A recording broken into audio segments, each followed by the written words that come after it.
Welcome to the Portress Podcast. This is She's Got the Power. It's Matt and Gavin is with me. G'day, Gavin. How you going, mate? I'm good, thank you, Matt. G'day. So round five has been run and won. We won by 2 points against Melbourne Demons.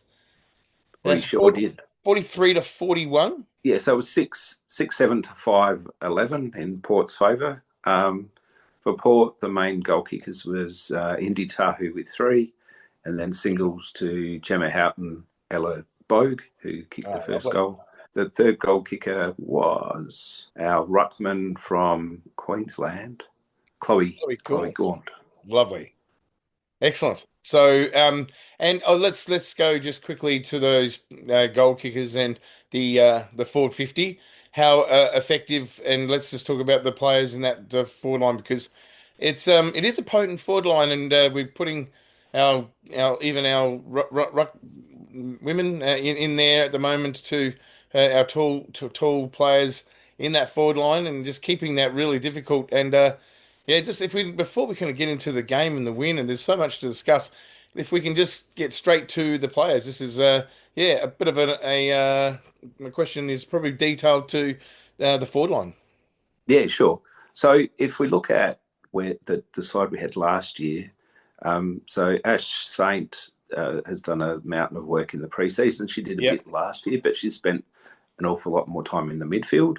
And the concern in part was, well, we're losing a bit of firepower.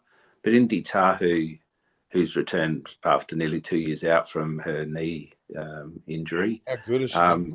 has has come back and has. It's like she's not missed a beat. Like she's Unreal. just slotted back in. Initially, she played in the back line because of injuries, Mm. but she's played in the forward line.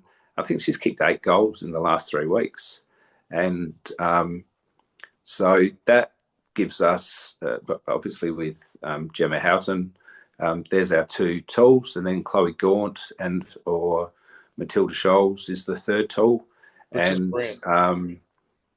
like Julie Teakle's out with an injury, and she would have been a third or fourth tool in the forward line as well. So Unreal. around that, you've got the captain, Yeah, I'm finding them all Justine exciting players. Mills-Robinson, So the captain Justine as well. She's potent in the forward line as well. and Jasmine Oh, Sowden, who's a first year player. Is she looks like she could be a very special player. She's so hard at it. For such a young player to hit some contests as hard as she does, yeah, there's 2 different occasions. There's one in the Melbourne game, but there was one earlier in the year. yeah, I think it was the very first game against Fremantle. She hits the contest so hard that the opponents left sort of catching their breath and stays on the ground a bit longer than once the ball's gone. So the forward line definitely has a few different options. it's awesome at And the moment. There, very exciting. It looks like a forward line when the ball goes in the 450. Unlike sometimes when you just know it's almost a bit of a training drill, and you can see our opponent, the defenders and our opponents are real confident. At the moment, there is a real even the chaos balls that go in there. There's a real 50-50 opportunity for a score. Our forward line, all our players are just. It's a little bit of a good, positive. It can be a negative. The goal hungry term. It can be, and as a bit of a negative connotation. But no, our players at the moment are real team hungry. They're all confident. They almost know where the goals are. Every player in our forward line are all innate forwards straight away, so they know where the middle of the sticks are and the big sticks, and it's just quite exciting when that ball goes in our forward line. Uh, yeah, good luck to. I'm feeling. I know that North Melbourne are. There's certain teams that are in another level, but there is a trust. That's probably the word I was looking for. There's a trust in myself as a fan that our forward line have the ability to not only have that excitement and have that ability, but when the other opposition get it, they're able to be a defensive 450 and really be a mature 450, and if not, just scrap a point and just keep asking the question to the opposition back line, which is just yeah, and another level that we've just only dreamt of as fans, I guess. Yeah. yeah, no, good call. The other person I was going to mention was Jasmine Evans. She came in for her first game. Yes, Jazz. Um, Yep. Brilliant. did some really nice things in the first quarter, as the game wore on, she got just a bit of fatigue Yeah, the excitement of her first game, and so. But the early signs were very good, like that's very great. polished on the foot skills. But again, another person that slotted into the forward line, brought some pressure, um, and Lauren Arnell after the game said from the coaching point of view, or the coach's review point of view, that's the best pressure and defensive game that the sides had. For all of the stats in the game, the one stat that we did, That's we brilliant. won on the scoreboard, but we beat them in the tackles by 16. And I think we might have beat them in clearances, but every other stat, Melbourne were a long way ahead. But yeah, there's that confidence that if we get the ball into the forward line and get it in relatively cleanly and Yeah, quickly, then we've got sort of a multi-pronged attack where if Gemma's not going to get you with her speed or kicking the sorry. unexpected goal, then Indy Tahu with her strength and overhead marking ability. Um, No, Chloe Gaunt's kicked a few goals now. She's using her unreal. height well, which is excellent. And then you've got the crumbing power of Justine Mills and all the midfield pushing up the ground as well. So yeah, no, absolutely, the forward line has a few strings to the bow, that's for sure. So we're going to highlight and just put two players under the microscope. I kind of put these two players on the microscope every week. One for high expectation and just an elite talent in Matilda Scholes, Yep. and I love Ebbs and Ebony O'Day. So we'll discuss Matilda first. Kind of you again, just how did you rate her game and how how was her influence in the game? Look, so last week she dislocated her middle finger on her right hand. Game against West Coast in the first quarter. Apparently, it was a nasty dislocation that took a while to get back in. Um, and she finished the game off pretty well in that West Coast game and was a solid Yeah, contributor. If you didn't know that she'd injured her hand the week before, you wouldn't have known. she's that She's professional. yeah, she's just a competitive beast. Yeah, She loves the contest. She loves the challenge, um, and uh, again, the one area that we were winning around was clearances, yeah, and she was not the sole, but she was a significant contributor to that. And just her recovery for second and third efforts. There's there's ruckmen that are taller than her. There's ruckmen that are yeah. stronger than her. But there's no. I'm not sure there's another ruck that's like her at the moment. Other sides will try and emulate her, but Would you she's go fifty she's fifty fifty for all Australian? Is that like is she? I think she's got Australian capabilities, but like how yes, you yeah. Well, going? last year she was in the mix and Min Strom beat Oh, her. that's right. Yeah, Um, I ask. Yeah, I think part of it is how the team goes, and yeah, the more you win, the more you get your name up in lights. absolutely. But of the 5 games, she's had 2 extremely good games. She's had 2 like very very solid games. So that's four of the 5 games. Can't be disappointing. She's been a significant contributor to Port's success or pushing the opposition. Absolutely. Ebony, my girl Ebs. Yeah, yeah. Well, again, last week we talked about the conditions were slippery and heavy. That whereas the Port game, the game was a bit breezy, but it was a firm, fast track. The week before, and on some occasions, Ebony goes in so hard that Yeah, she loses her feet, being so desperate to win the footy. Whereas I don't recall a contest where she went to ground like brilliant. she was outworking her opponent or pushing up and winning the ball back and turn it back in.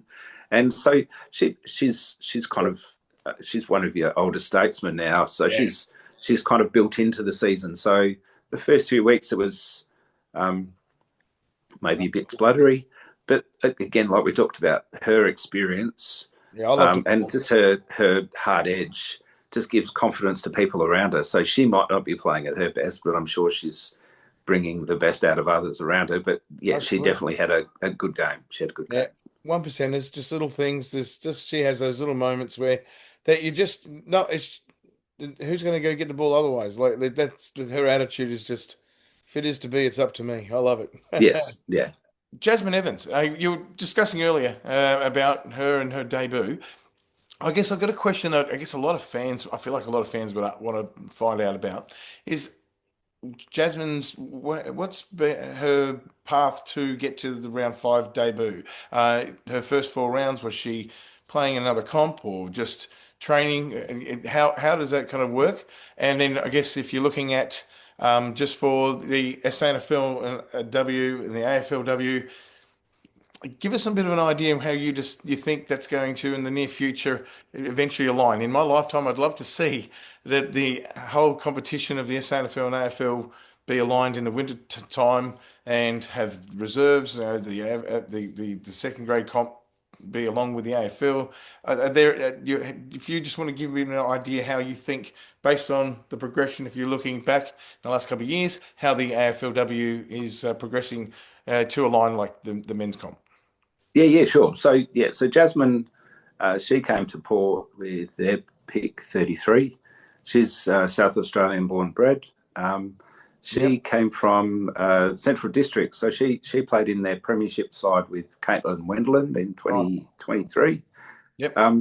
The start to her season was delayed due to injury. She had a shin injury, so her first opportunity to play, she's been picked, and yeah, as we talked about, gave a good account of herself. Hmm. Um, in terms of this is at the first occasion where there's been a national draft, Right. and this is the first occasion where people that have been picked have come through junior grades, playing football, and it's not been compromised. They've built on their skills Right. each season. So in terms of yeah, look, the draw, the way that it is at the moment, Hmm. the game on Saturday, that was the first time that we'd ever played Melbourne, and it's about our 40th minor round game. That's So the crazy. draw in itself is well and truly out of whack.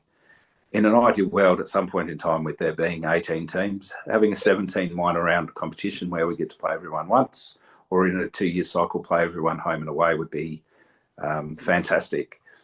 Um, It might be a decade away there's from that, as you say. Like, Yeah, yeah, and so there's now some pathways that are in place, and it's important that the local competitions and the AFL mm, help foster that.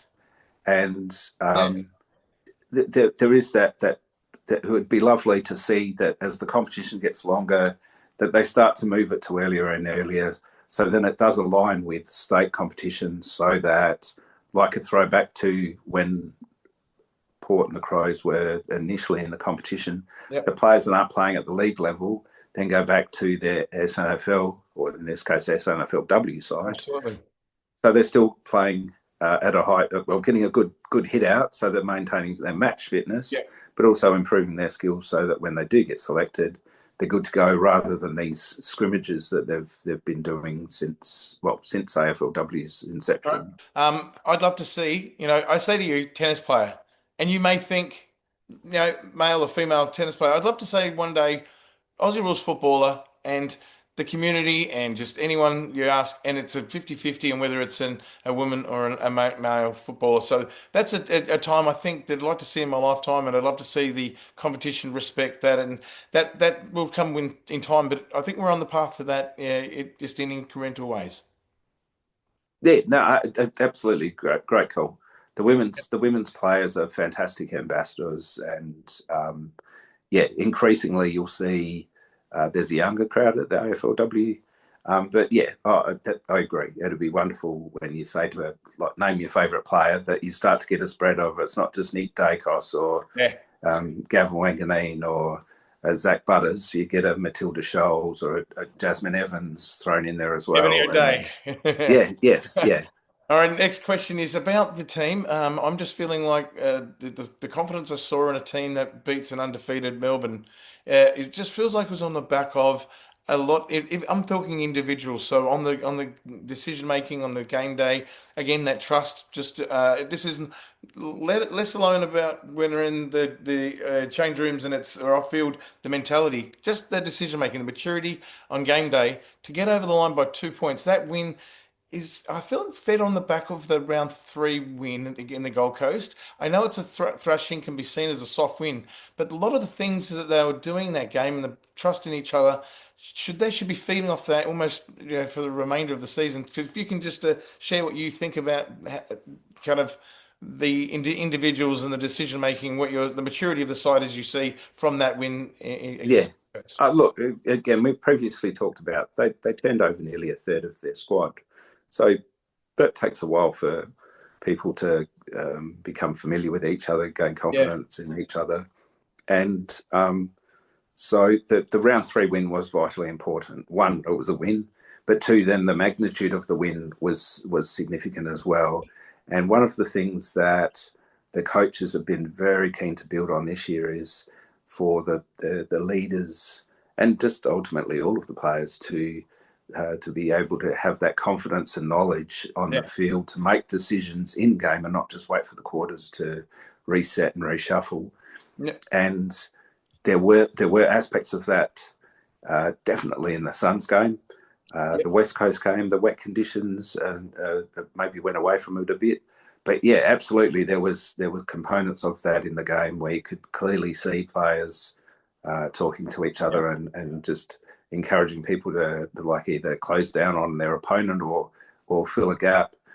And yeah, the significance of beating an undefeated side and doing it on our own home deck, Yeah. that certainly sets us up well for not just the coming week, but hopefully for the rest of the season as well. So that leads me perfectly into Coach's Corner because we had Lauren Arnold highlight, I guess, the fact that there is a lot of confidence that the team is building from these wins, but she also wants to get grounded on just getting the focus on the next game ahead of them. So just keeping that focus, don't get carried away, but also have a nice fine balance of embracing where you're winning and to kind of have that confidence to kind of back yourself, which is really great, and just to have fun with that. So, yeah, celebrate when you've got to celebrate, but also to have that maturity. So, she highlighted Abby Darrick, Ash Woodland, Indy Tahu, a couple of some things, people you mentioned. So, if you just wanted to quickly highlight, about 3 minutes to go, if you just want to highlight a little bit of what you thought of the Lauren's kind of, I guess, comments post match, but also But yeah, how she's seeing the team. so Abby Dowrick, that was her best game for the season. Back to her contested footy best. Her kick, if it's not the longest kick in AFLW, I'm not sure who's got a longer kick. Oh, brilliant. It's so penetrating. Ash Woodland has continued to evolve into a really good contested midfielder. The Yep. thing it also brings, though, is that she's then delivering the ball into the forward line like she would like to receive it if she was the Nice. leading forward. Um, and yeah, Inti Tahu just continues Brilliant. to grow after returning from injury, which she should be very proud of, and hopefully she continues to evolve as the season goes on. Now, I'm sure all those players will play really well, and so we've got a game against it's at 12:30 Saturday afternoon at Alberton, as discussed by Lauren. Yeah, what's your prediction?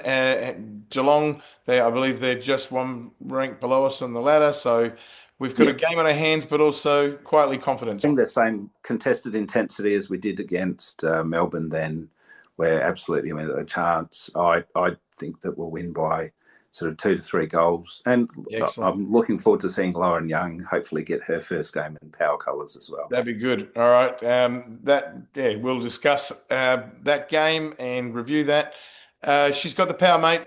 Thank you again for your input. We'll see you Thank this you. time next week for a review of the Geelong game. Until No next worries. week, Go the power. go the power.